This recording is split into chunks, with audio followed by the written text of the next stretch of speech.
133,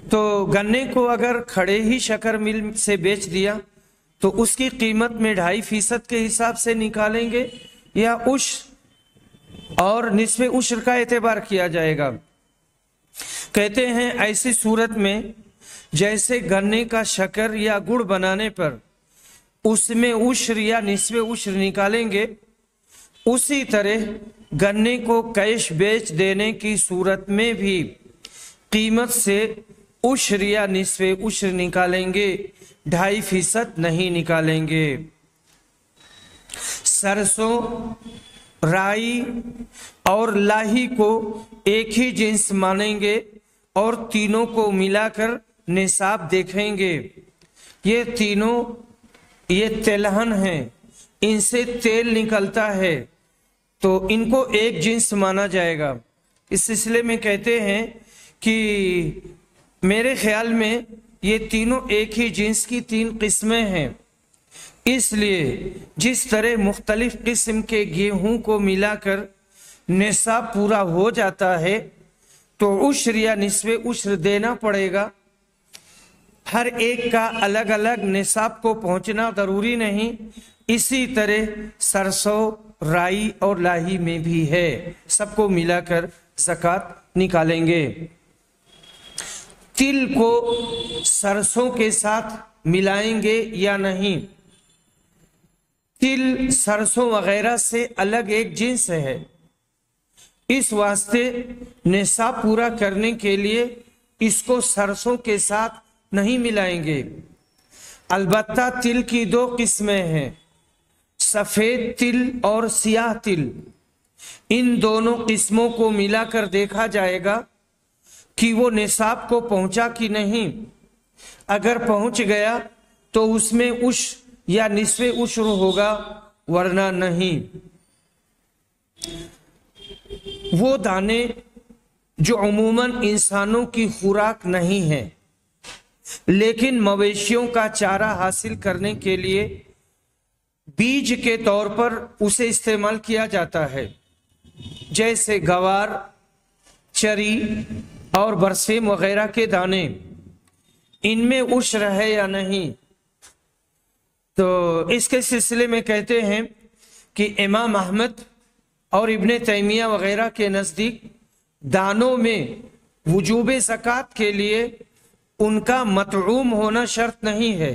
مطعوم ہونے کا مطلب ہے خوراک ہونا، یعنی انسانوں کی خوراک۔ صرف ادخار یعنی سال بھر باقی رہنا ہی کافی ہے۔ ادخار اگر اس کی ذخیرہ اندوزی کی جا سکتی ہے تو بس اتنا ہی کافی ہے، وہ خوراک ہوں یا نہ ہوں۔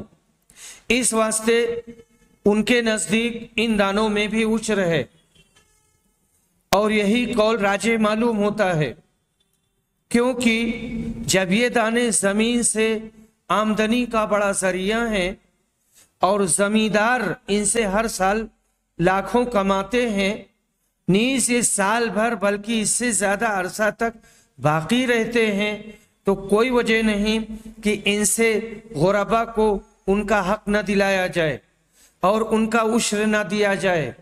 ان دانوں میں عشر کے واجب ہونے کے قول کو فتاوی علماء حدیث جلد نمبر 2 صفحہ نمبر 55 میں بھی راجح بتایا ہے، تو اس میں زکوٰۃ نکالنی چاہیے۔